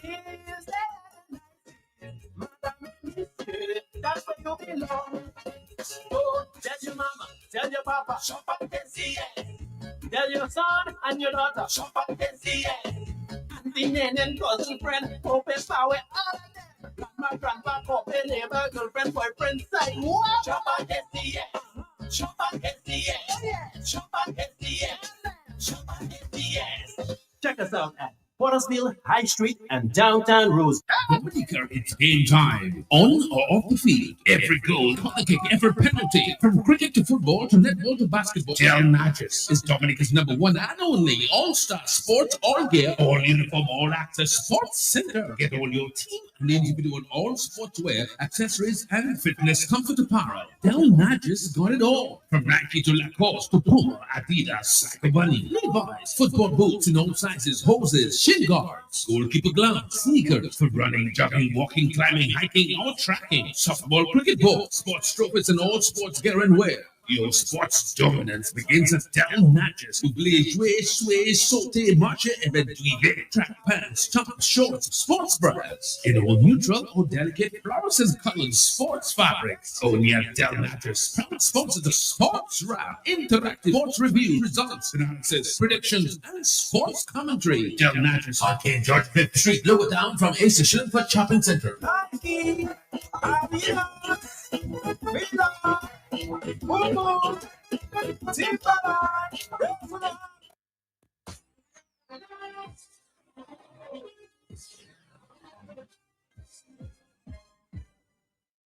Well, yeah, we are back, and the CWL president, we're still waiting on him. He's just sent a message saying he'll soon join us. Let's take this caller while we wait on president. Good evening. Good evening, Mr. Lockhart. Good evening. That is the young lady that was telling me from the center. I just called to tell you thank you because you always used to wish me well and tell me. Oh, that Alicia Reed, right? You got your house, right? Yes. Well, I'm happy for you, man. I'm happy for you. I'm You happy. always used to tell me, hope I get my home. Yes. And you wish me well and you used to pray for me. I'm I ha- tried to call you last week. I don't get you, and I called earlier and the line was sorry, the line was busy. Okay, I'm happy. So it's nice that you could get your house, so you can rest comfortably now. Thank you. Yes. I'm happy for you, man. Yes, even though you didn't have nothing to keep, but the comfort and the Mm. words, I want to tell you thank you very much. You're welcome to that. You're welcome. Welcome. Okay, all right. All right. Good night. Yes. Next caller. Good evening. Hello, hello, me again. I thought I wasn't finished yet. Yeah, but you got cut off. We lost you. Yeah. Yeah, because I wanted to go on to say that we lost the T20 series by bad captaincy, because you cannot tell me that you had only this partnership between Athenas and this other fellow there with the Ford, and then there were only 2 wickets were down, and then you send in a fellow there, a retired captain, I call him, Chase, a retired captain.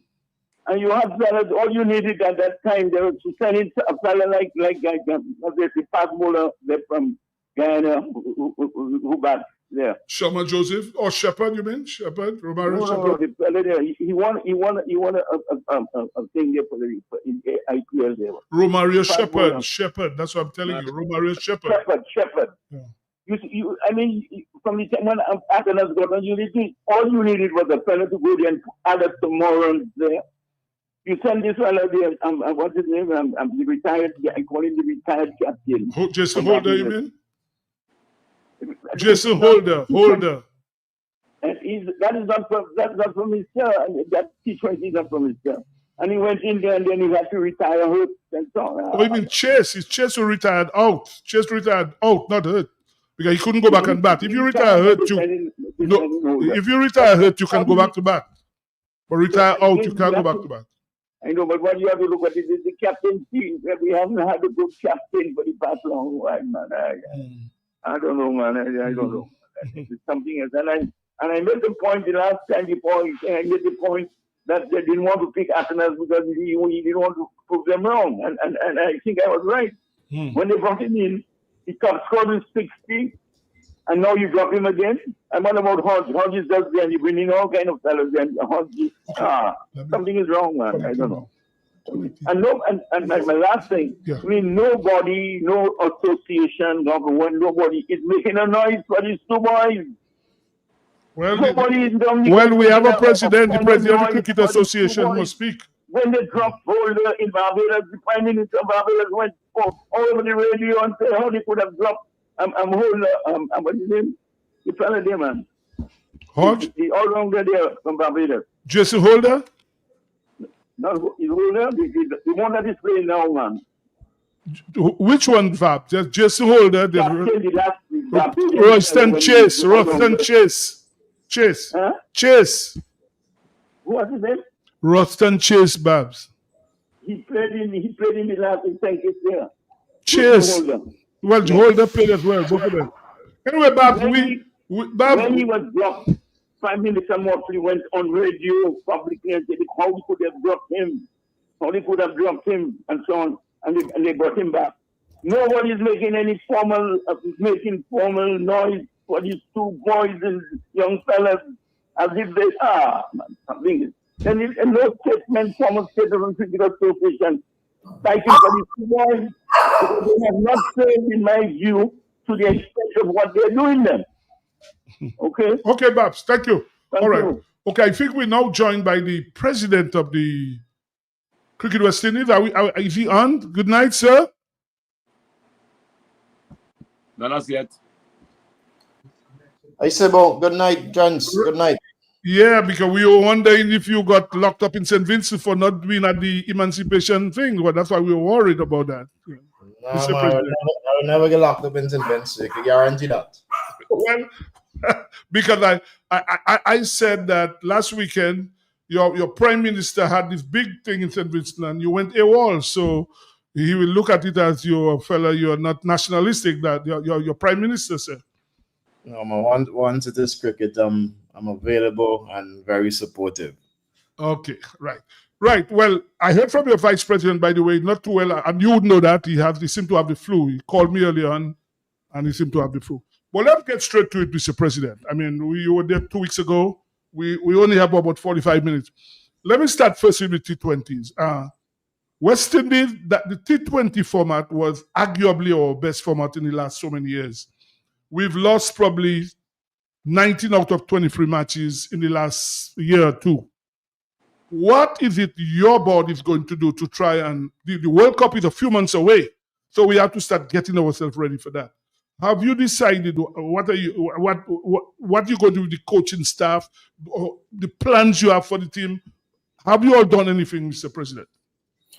We had a good meeting with the management team and the players over the last week. Face-to-face conversations, just trying to get feedback from everyone, ensure we're all on the right wavelength, and obviously with eyes on the World Cup next year. There's no doubt that the performance hasn't gone in the direction that we anticipated, and it's a different thing, different reasons which came out in the conversations. Guys playing in leagues, guys playing different roles while in these different leagues, and then showing up just on the eve really of these. So just to use an example, a player would say play for a team in the IPL, playing as a finisher there, and then he come into the West Indies team, and then we want you to play an anchor role batting through the innings, or at least until the last 5 overs or so. It is a big difference for a player, and then you have another player who might just bowl 1 over in the IPL, playing in different leagues, really playing as a batting all-rounder, and then you come into the West Indies team, and then he plays as a bowling all-rounder, where we expect him to now bowl up to 3-4 overs. And the workload isn't really justifiable in terms of they haven't gotten those sort of miles in the legs. And these are the different things. And it was candid where the players themselves say, yes, it's ideal that we have at least a week and a half to train before the start of each international series. But at the same time, because of the international fixtures, well, not internationally, the fixtures of leagues. So just before the Australia series, we had the GSL, the Guyana Super League, which we endorse and it's a really good tournament for the region. But then at the same time, because most of the Guyanese players, all the Guyanese players were in that Amazon team, and then we had a couple of others. So we had about 8 players, and they only arrived and think it's the day before that series starts. So it is far from ideal. So what we have said in discussion that, listen, we have to meet at a middle ground somewhere. It can't be everything at a compromise of cricket West Indies or West Indies cricket. So going forward, let us establish that we must be there by a certain time so that the team can chain together, bond together, and they could come up with strategies in terms of how they're going to play the different roles and so on. And I think that has contributed, not being able to do all those things have contributed to the poor performance over the last 20 matches or so. And the coaching staff, they're fully aware of it. We obviously lost a couple of big players, especially Nicholas Puran at age 29, who really was batting on number 3 for the team. Also, we changed captain. So there's a new environment there that is expected. But what we believe is that we have a number of matches, series still before the World Cup that we can click and get the right formula, the right balance and everything going into the World Cup team, in the World Cup tournament. Plus it is in India where we are familiar with the condition and so on, and it could work in our favor. So a lot of things. No one would argue that our batting has done relatively well even against Australia, but the bowling has been off mark. I mean, that is probably an understatement. So we have to get our feeling too needs to improve. But this is what happens when guys, playing in leagues, and I think our fitness is something that we have to actually zoom into as well. So different reasons why we are performing as well as we should. Yeah, but Mr. President, you mentioned about the coaching staff and the environment, but players have been dropped, coaches have been removed, captains have been removed, but you have the same coach. Some of these coaches have been there since 2019. There's no improvement in the team. You have the same manager, you have the same fielding coach, the same assistant, and they have not been moved. What's the explanation for that? You drop players, so why not change the coaching staff as well? So, but there's very little a coach could do, right? When you come into a international team with just really less than 5 days, right? Which has been the case. I just mentioned when we played against Australia, the full team gathered 1 day before. 1 day before. You're asking the coaches to perform America. The fielding coach doesn't have time to work with them, right? So in that environment, all the coaches do is on the morning or whenever before the game, you go through the paces, you're in the warm-up and so on, and you strategize and get everything flowing. But in terms of getting guys to bat better, in terms of skill set and so on, you just don't have the time to do it, right? So what we have to do, and this is where we have asked players to take responsibility as well for their own game. They have to be accountable, because if you're going to, and that is just in nature of T20 cricket especially. In ODIs and Test cricket is a bit different. Almost every Test series, you have at least a 2 weeks camp, because those guys are not in franchise leagues, most of them anyway. So you have more time to prepare with them. And then you would see, for example, our bowling against Australia, right?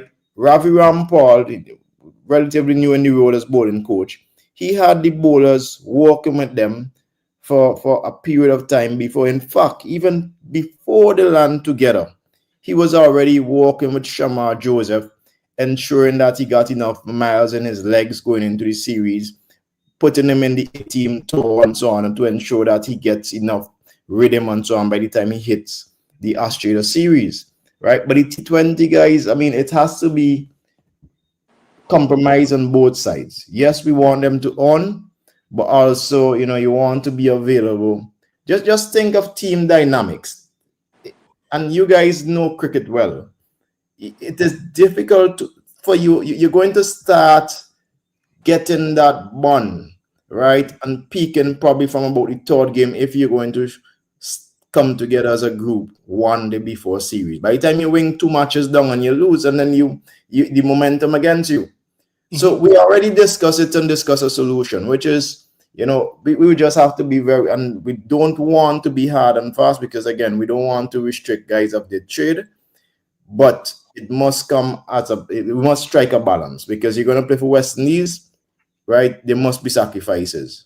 So that is where we are, and that is why we retain players, we put them on retainers, and we pay players well.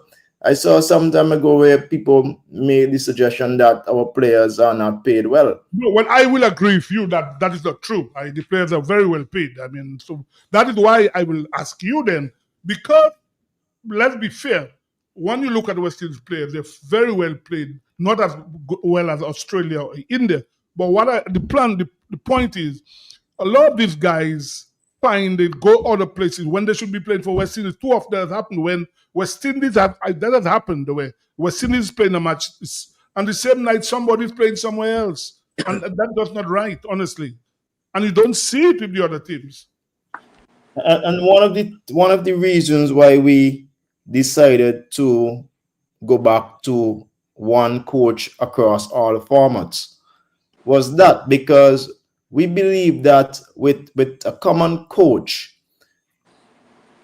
they having the conversations with the players about availability across formats, right? As opposed to you have two coaches where it's two significantly different conversations. But if you have one head coach across the format, similar to Brendan McCullum in England, where he is able to convince, so I know because of the environment created by Brendan and Ben Stokes and so on, you have someone like Harry Brooks decided that he is not playing, he wasn't playing the last IPL, and automatically he pretty much get a 2-year suspension, and not officially, but it's unlikely that IPL is going to consider him for another 2 years. That's 3 years earnings he's missing out on there.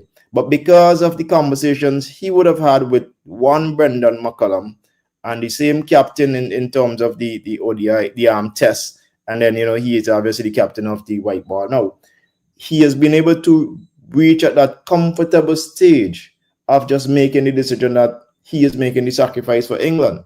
So again, it is a conversation that Darren has been having, and sometimes, we understand how fans are, especially West Indian fans. We are extremely passionate, love West Indies cricket and so on. But I recall, there was certainly a time not too long ago when people were calling on our players to be available all formats, and now we have seen players like Shai Hope, even Raston Chase, and a couple others making themselves now available, Brandon King and so on, making themselves available for test cricket. We believe that it just happened out the sky. It was because of Darren Sammy's involvement as coach across all formats why these players feel comfortable to make themselves available. Because but President, do you believe no? There's total unity in the team, right? Because remember, you have a different captain in T20, eh? So do you think there's real unity now in the team? That I would like to ask you.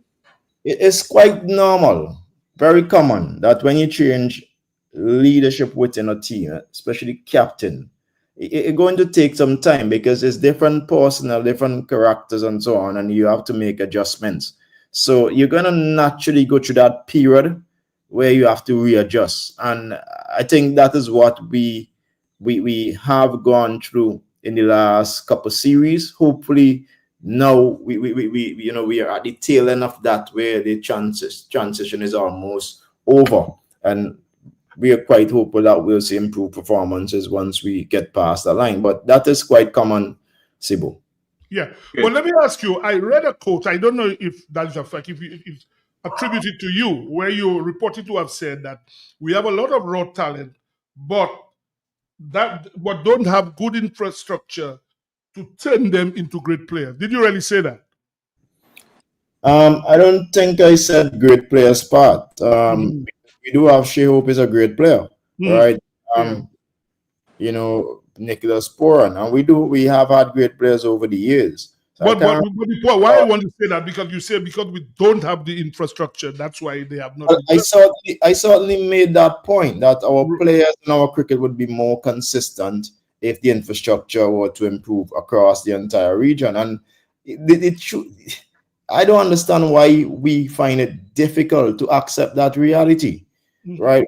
I mean, people feel as though this is an excuse being made. Where does Alec train when he is back in Dominica or in St. Vincent when he's with the franchise, right? Where does Calvin Hodge train when he's with the franchise in St. Vincent, right? Where do the guys train when they go back to even Trinidad, right, and Tobago? So it is not a situation where we could call out one country and say they are a terrible day, right, are they worse than the others? It is a case where there have been efforts, there are facilities, but we still nowhere close to where we should be as an international team in terms of getting the infrastructure for our players to train throughout the system.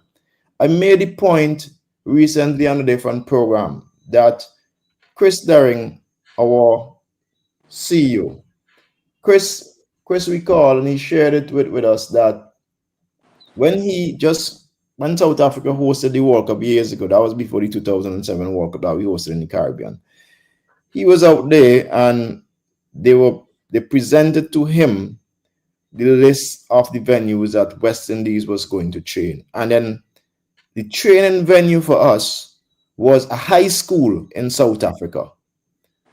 And when Chris saw that, Chris almost exploded, because he was like, and so he went to the authority and he said, listen, we are a team that is in great consideration to winning this World Cup, and you all are putting us at a high school to train, right? And the guy simply looked at him and said, Chris, have you looked at the facility? Have you been at the facility? And Chris admitted then that he did not. So he then said, okay, I'm going to go and look at it, and then I'll come back and make my point. Because in his mind, a high school ground was what he was familiar with in Jamaica or in the Caribbean. When you say a high school, you're thinking, well, you're lucky if you get a nets or, a ground. I know Barbados have a few grounds at Foundation and the other schools there. So anyhow, he went and looked at the ground. When he walked into this high school, and this was early 2000, he saw a facility there with about 12 nets, right, where there were some guys training. And he was already impressed, only to learn a few seconds after that is not even the ground that West Indies is going to be trained. That ground was right behind, which was a high performance center like nothing we have anywhere in the Caribbean. I'm not talking about what schools in the Caribbean didn't have, but what we didn't have at all at any ground in the Caribbean. That was early 2000. Just imagine what these guys have today compared. We still do not have that facility in the Caribbean yet, right? So when I speak of infrastructure, that is what I speak about. And it is so easy for us as fans to say, well, so Clive Lloyd and Mikey Holden, them, they didn't have these facilities then. It is an ignorant perspective to hold, right? Because cricket has evolved so much, where it is so commercial now, it is professional, and the other countries, the counterparts, the competitors are evolving. So if you don't advance, then you're going to be caught up in the back. And that is exactly where we are now. Our cricket is where we are. The state of our cricket is because of the fact that we have ignored these things for years and believe that we don't need them. So that is the point I made regarding infrastructure, Sibo. Okay, I would just wanted to get it cleared up. Yes, Mr. President, you made some points there which I expect to be a part of your strategic plan. I saw a reference being made to a Cricket West Indies strategic plan for 224 to 227. Can you tell us the major components of that plan? Yeah, so the major component, obviously, we have an issue with there's a chronic issue with our finances. I would have mentioned that before. And so for the people, the fans or others out there who are saying, well, Cricket West Indies is there as a parent body, why don't you go and build facilities and improve the infrastructure? So don't make excuses. Again, that is a limited perspective, because if you're around sports and cricket, you would know that Cricket West Indies owns one facility in the entire Caribbean, which is in Antigua, right? we don't own grounds in Dominica. We don't own them in St. Lucia. We don't own them in Barbados. We don't own them in Jamaica. We don't own facilities. All right. So by improving our finances, then hopefully somewhere down the line, we could own a bit more facilities. Certainly, we are in the process of expanding our facility in Antigua.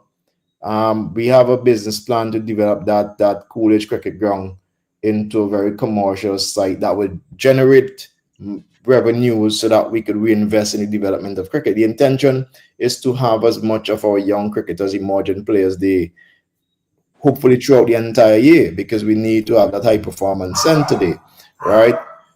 In addition to the finance part in our strategic plan, we're also looking at commercializing and making sure that we diversify our revenue stream, because no longer can we rely on just the broadcast rights or the limited market we have in the region. So we have to look at expanding that.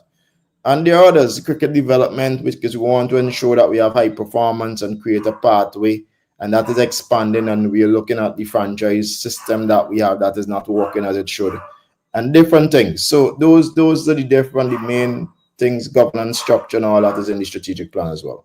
Okay. One area that strikes me, and I've been looking at it over and over again, I see we've got a team management unit of 10 members, and they're focusing on technical areas. But then I see weaknesses in the mental preparedness of our players. Is it a part of the strategic plan to get a psychologist involved as part of the management team? Of course. We do have one with the women's team. We normally have one with our emerging teams as well. We have in the past had with the men's team. What we have found is that they weren't as effective as they should have been. In most cases, actually, they weren't even being utilized by the players, right? And I suspect it's a cultural issue there more than anything else, where our men probably have their reservation against using them. But we are currently in the process of identifying. Again, it could be the personnel who was there, who were there, because we had a couple. So, but we're in the process of trying to identify someone. I think pretty soon there may be an advertisement to express interest for that particular area. There are a couple others who have already expressed interest in it, but it is such a very sensitive area that you have to find the right person to be there to be effective. And I think that is the challenge that we have found with the what we are trying. But it is absolutely critical, that role in sports. Mr. President, you recall in the Clive Lloyd era, we were going through a very bad phase, and Dr. Rudy Webster came in and was able to work with the players, get them mentally prepared, get them to focus more, and our cricket was transformed. So I think this is a particular area that I would strongly recommend that's part of our management team management unit, that we get somebody that particular skill. We wish we could find another Rudy Webster now. That's the truth. Okay, Mr. President, let me. The CPL starts next week, right? Now you look at in England, they have the 100, they have the Blast. You look at it everywhere else. The national coach is not the coach of any franchise team, and a lot of people are bothered by the fact that the West Indies coach is the coach of a franchise team in the CPL. How do you respond to that?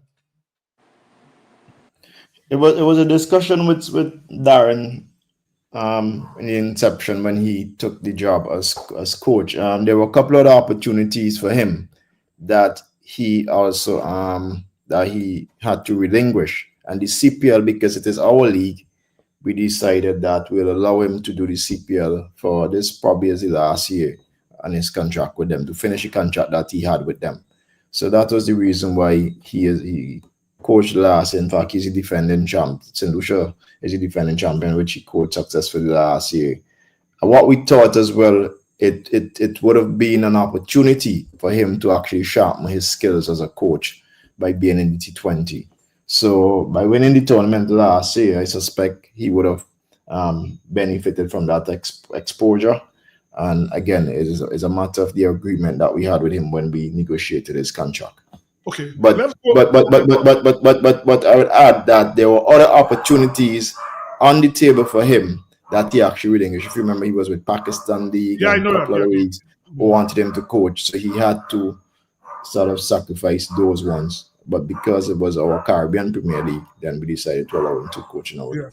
A lot of people seem to don't know the criteria for selecting venues for matches. Dominica hasn't had cricket now; it's going on 2 years now. We don't know when we're going to get a game. People would want to know, how do you determine which facility is used when matches are to be played in the Caribbean?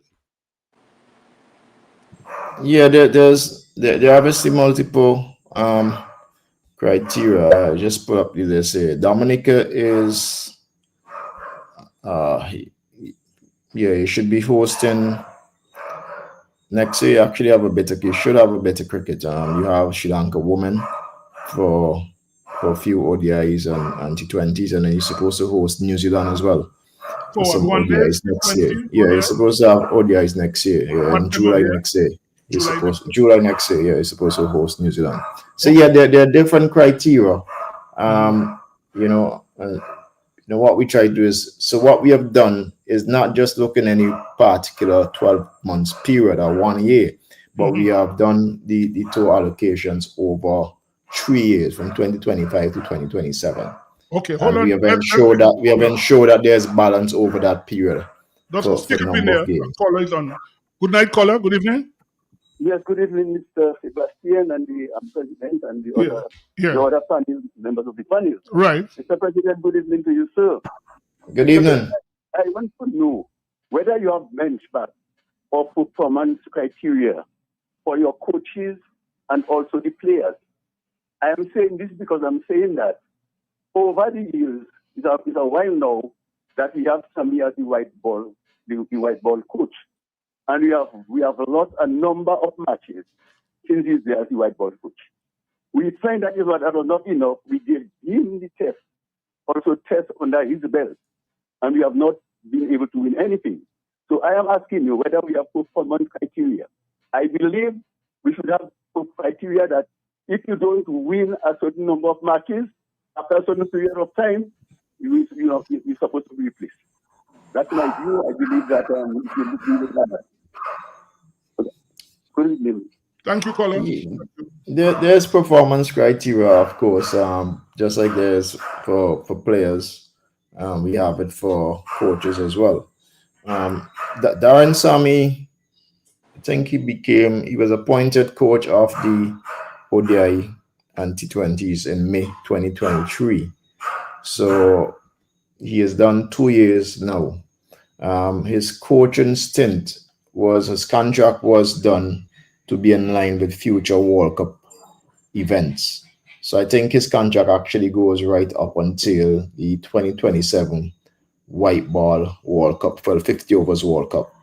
And he was given the test coach assignment appointment in December last year. Now it was because, you see, obviously as fans, we would measure everything based on the output, the final results. And there are other criteria like structure, spoke about availability of players, getting players available and so on. Yeah, those are the criteria that we considered. Even management of the overall team, right? Those are things that we'll assess. And some of them are qualitative as opposed to quantitative, right? Overall, and based on feedback, observations, and so on, Darren has been performing positively. What we haven't had is the end results, right? Which we all know. And this is the thing, when you're inside and you have a 360 view, it's difficult to just look at those final outcomes, those final results, when we understand the dynamics and the other factors that could be affecting team results. So we know that we'll have to, it is really fair and more objective to judge Darren over his contractual period as opposed to a few series. Now remember that when he started in T20, we went up the ranking. Had we won that, had we even went past that South Africa game in the Super 8 games, I believe it would have been a total different conversation now, because we probably would have gone and we would have been expected to beat Afghanistan again in the finals against India, right? And then we fell off totally. Lost 3 games against Bangladesh and St. Vincent. We lost games against England, a series against England, and it has been, the momentum has been against us from since then. If you look at the ODIs closely, you would have to admit that there has been some improvement there. There one time we couldn't win a game in 50 overs cricket. Sibo, I'm sure you remember not too long ago that used to happen. It was our worst format. Yeah, correct. Yeah, that's true. Right. But you said about positive. The man in the street supporting West Indies will not agree with you, because people see in West Indies are losing matches. They'll say, wait now, how the president will say that Sam is doing positive when we're losing matches? And Sibo, and that is the thing. And this is why when you're in a boardroom, when you're placed with the responsibility of a president, you really cannot just simply look at one criteria, right? You have to look at the entire, like I said, we have a 360 view, right? So when we are saying that the players for the T20s that, you know, turning up on the eve, being available on the eve of a series against Australia, who has been on the ground for a week and a half preparing. That is far from ideal for a coach. Well, hold on, right. President, the caller. 1 minute. Let's take this caller. Good evening. Yes, Sibo, good evening. Good evening. And good evening to Dr. Kishore Shallow. That's his name, I believe. Correct, yes. Yeah. Yes, sir. Good evening.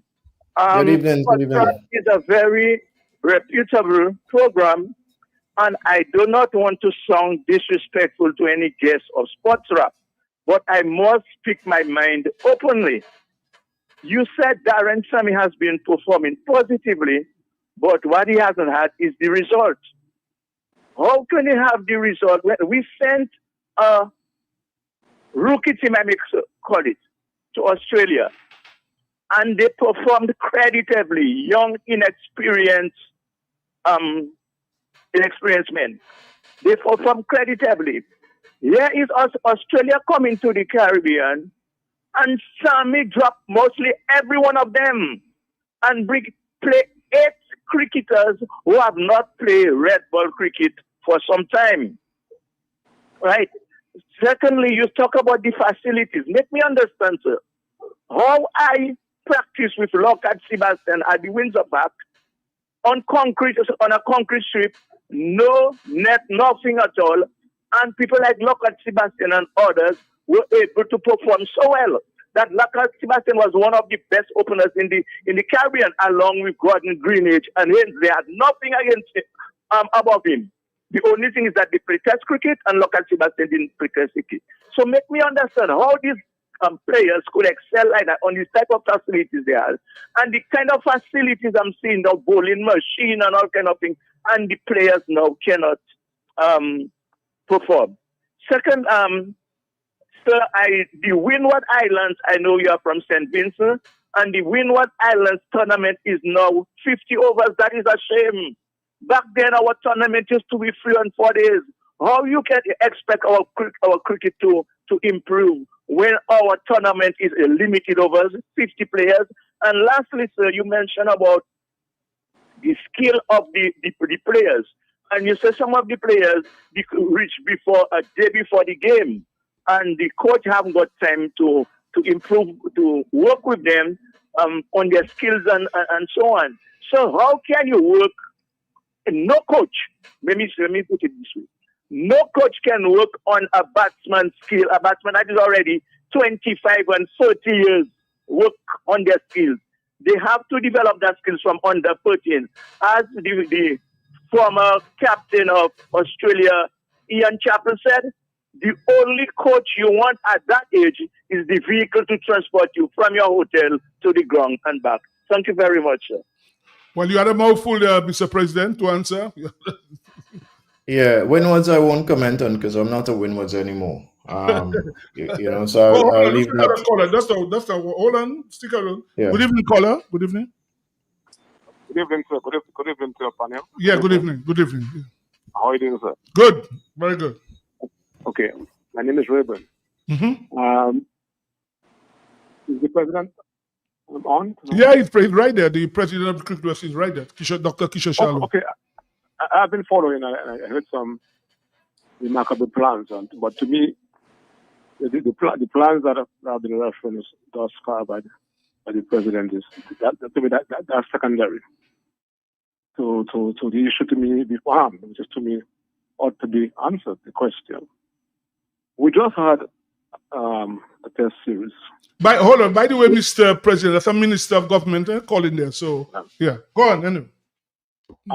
Against Australia, was it? Mm-hmm. And we saw the selection of a team.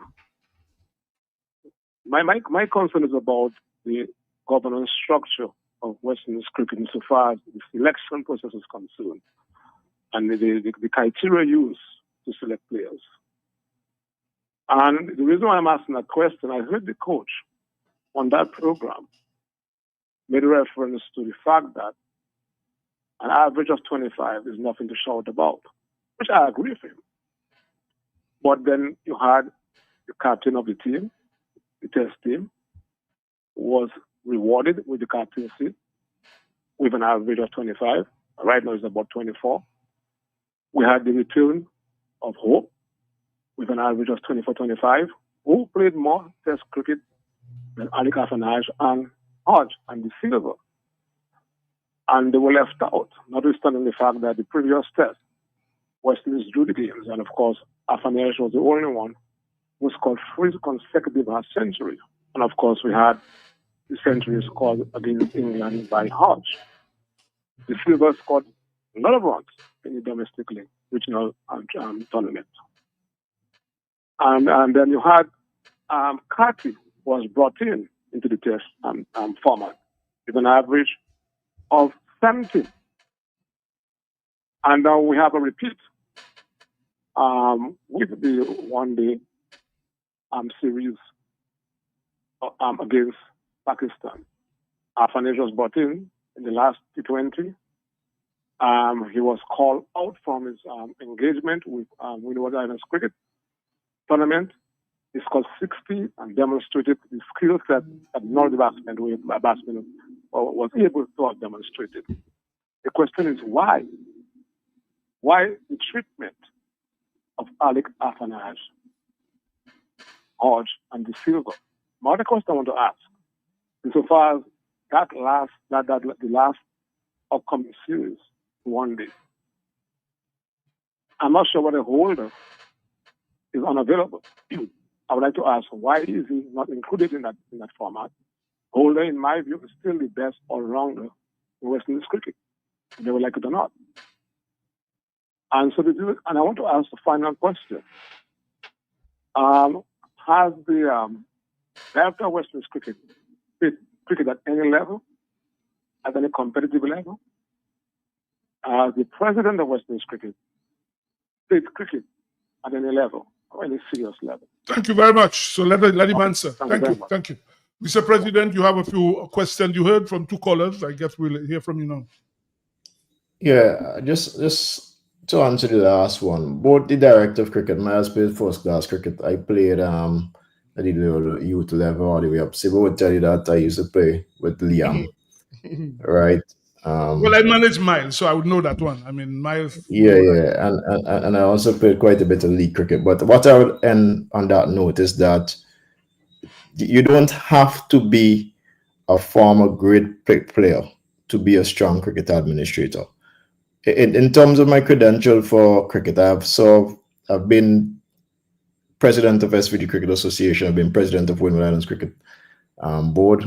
Been vice president of Cricket West Indies for 4 years, and now I'm president. And if you check all my other credentials, you would see that I'm more than qualified for the position of Cricket West Indies president. And with regards to the selection, the criteria that is established. Now, again, it is wanting to look through the lens of a fan and argue against selections. But you have to remember that selectors, and Sibo, you have been one, successfully, at least to an extent, right? But across different levels, where there are things that a selector would see and be considered that you as a fan, you're unaware of, right? You're thinking about composition of a team. So rather than picking 3 all-rounders in a team, for example, you may need only one and a backup on the bench. Okay, I'm glad you mentioned that. Speak up, Mr. President. No. Let me answer, because you have a couple calls, right? Okay, go on. You're right.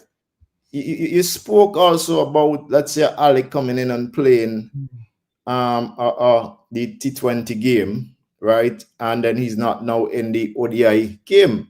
And I only risk, because normally I just dismiss selection questions, to be honest, but I feel it's necessary to answer this. When you look, the person who comes in, who return in the team ahead of Alec, is Evan Lewis, who his last innings for West Indies, he scored 91, right? And he was originally in the team but got injured.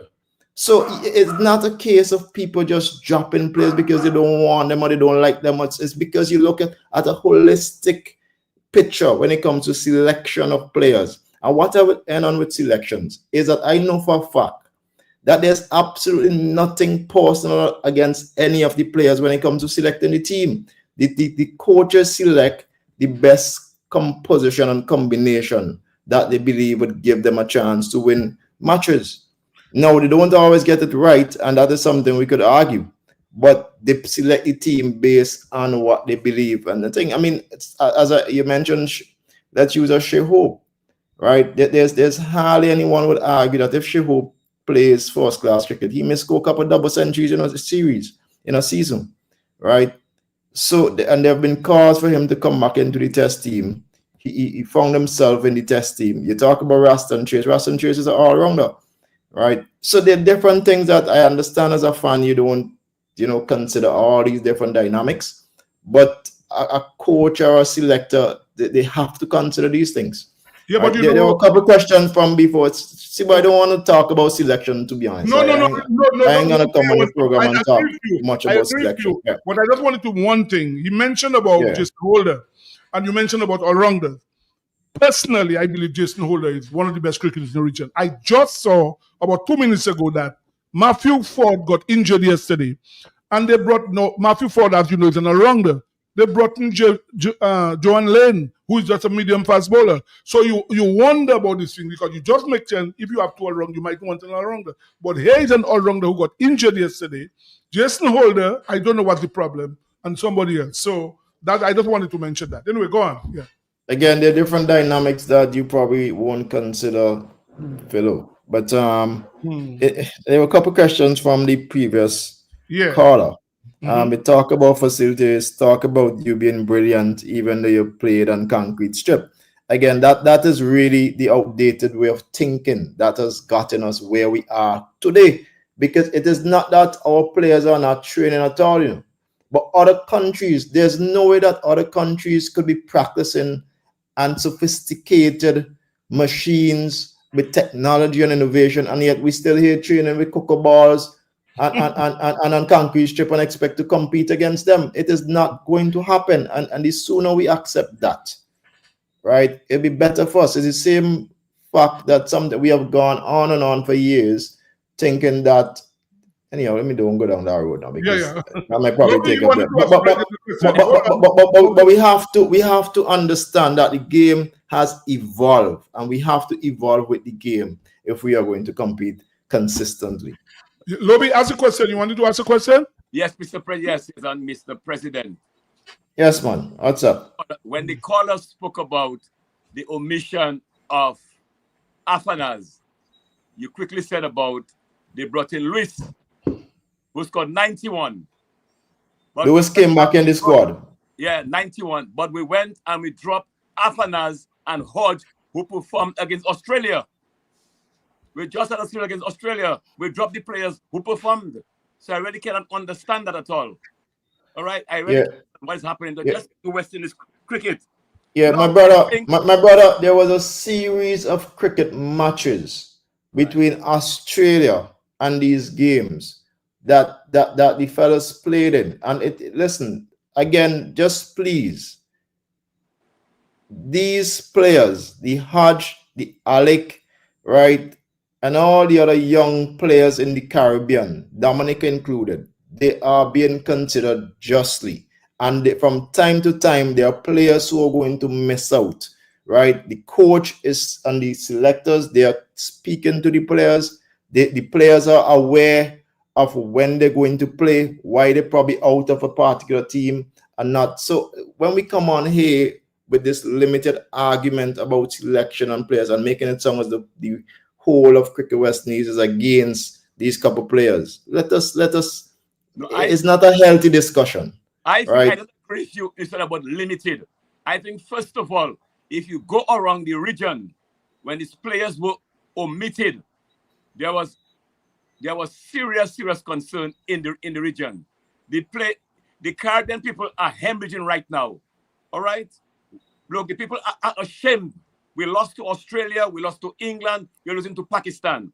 We have but the same time, right? We talk about performance of the team, and one of the questions asked from the caller, the previous caller, was about how do you measure Darren Tammy? Not those exact words, but I'm not hearing anyone speak about us bowling out Australia consistently for 6 innings, right? Isn't that a benchmark for success? Up until the very last innings when we got bowled out for 27. Most West Indians believe we could have won that game. Every single game was competitive. But Mr. President, when we play sports, you want to win. You want. Yeah, yes, but so yes, you bowl them out and you cannot score the end. What is that now? Yes, the bowling, but we want to win. We have been losing. The issue that we have been losing for decades. All right, you have been losing, and it's just a recurring decimal. All right. You said about one. If you go around the region, people will oppose seriously to have Dari Sami as the coach for all formats of the game. You go around the region, all right. Now you spoke about fitness of the players, and you have the coach. There must be you have to monitor, and players arriving late. All right, late. Something has to be done. Whether the players are engaged in this league, in the IPL. Are these players playing? What are they doing? You have to go beyond. You have to monitor them. You have to monitor these players, what they are doing. It's very, very important. But we are losing. And it's a concern for the people in the region. That's what we have that's holding us together. And 27 runs, I mean, this is an insult. Total insult. Okay. Yeah. All right, Bobby. As we have a caller there. The caller holding on there. Good evening. Yes, good evening, yeah. I have a suggestion for the coach. Sir, I worked in St. Kitts for 16 years. And during that time, they had something called the St. Kitts Under-13 Invitational Tournament. The OECS took part, Trinidad took part twice, and then Barbados took part. In the first 2 years, Barbados wasn't there, but when we came Barbados, they won the tournament all the way. I saw players like the former West Indies captain, what is it? The Nevis Brathwaite. I saw Paul Will from Nevis and Calvin Hart and Jelani Robinson and those guys. I don't know whether you are in the position. I want to suggest such a tournament again, maybe in the OECS or something like that. And on the 13 tournament, that is where you can work with the youngsters, even younger than that from each side. But under 13 is good. That is where you can work with the youngsters and have them improve their skills. Both Michael Louis and his brother took part in that tournament. Good evening. Your comments, President, about that? There are under 13 tournaments that are being held bilateral. So what we have encouraged from Cricket West Indies, again, it is impossible for Cricket West Indies to do everything with our limited resources. We just simply don't have it. What we have done is encourage territorial boards. So, for example, I know Jamaica last year, they played against Trinidad and Tobago. Then I know this year, I think they're looking to go to Barbados and encourage the territorial boards to have, but there again, they're going to complain for the same issue of limited resources. So these are the reality. And listen, the time is coming to an end. So I Yeah. But let me say this. We have been losing cricket matches and series for well over 3 decades now. And the reason we continue to be at this state, and every now and then we achieve some and we get to enjoy a bit of success. But if the discourse and the reality, right, that if they are not accepted, then we are not going to improve. There will be another president, there will be other coaches, there will be other captains, there will be other players, and we are going to still be losing. Somebody sent me a video where we got bowled out for 25, I think, in the 60s, Ireland. when Sir Clive and Ireland. I think Sibu, you saw that as well? Right? Yeah. Ireland bowled us out for 25, I think it was, with Sir Clive and a few other established Roy. Yes, a few of them. But I am saying that if we are going to, and I mean, these things happen, it's freak, it's sports, and we don't want them. We don't want to be on the receiving end. I'm sure India wasn't happy when they got bowled out for 30-something recently as well, right? But what I'm saying, if we are going to look and judge ourselves on consistent success, right? Sustained success over a period of time, we have to accept our deficiencies. It is systematic. It is because of poor infrastructure, and it is not because you have one player omitted from the team or not. Yes, those things sometimes you would think that there would be a big difference, but I am telling you, and Mr. Emmanuel, trust me on this. This is not excuses. This is me telling you as frankly as possible that our reality, it needs to be addressed systematically in infrastructure. You cannot produce a world-class player in Dominica with the facilities you have there. We cannot produce a world-class player in any of the other places because we have seen it. The players complain about it, right? People in Ireland and the Netherlands and these places are getting far more exposure than our players now, right? So we have to look at the reality and stop just looking for scapegoats and pointing finger. No, it is not going to help our cricket. I'm telling you. Yes, Mr. President, I've got a final question for you before you leave. Good. And it pertains to venue selection. I've noticed that St. Kitts is a very popular venue for all different versions of West Indies cricket. What is St. Kitts doing that the other islands are not doing?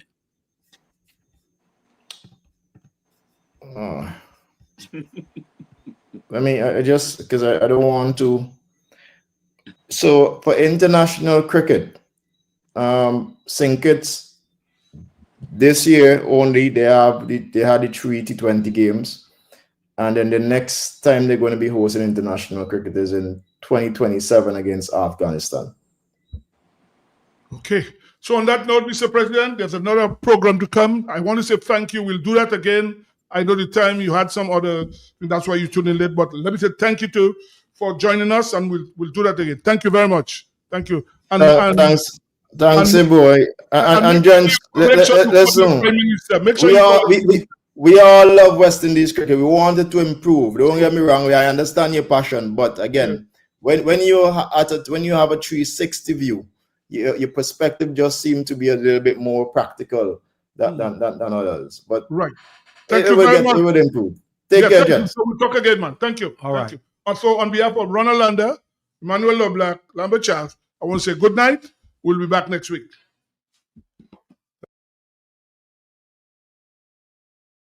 India Insurance Company has reopened its doors in Portsmouth, offering the same great services you get in Roseau. Motor vehicle insurance, home and business owners, fire and related perils, public liability, and so much more. Come, visit us today for insurance with a personal touch on Bay Street, Portsmouth, or call us at 445-4023. We are ready to serve you. Dominica, it's game time. On or off the field, every goal, corner kick, every penalty. From cricket to football to netball to basketball, Del Magis is Dominica's #1 and only all-star sports all gear, all uniform, all access sports center. Get all your team and individual all sportswear, accessories, and fitness comfort apparel. Del Magis got it all. From Nike to Lacoste to Puma, Adidas, Psycho Bunny, Levi's, football boots in all sizes, hoses, shin guards, goalkeeper gloves, sneakers for running, jogging, walking, climbing, hiking, or tracking, softball, cricket ball, sports trophies, and all sports gear and wear. Your sports dominance begins at Del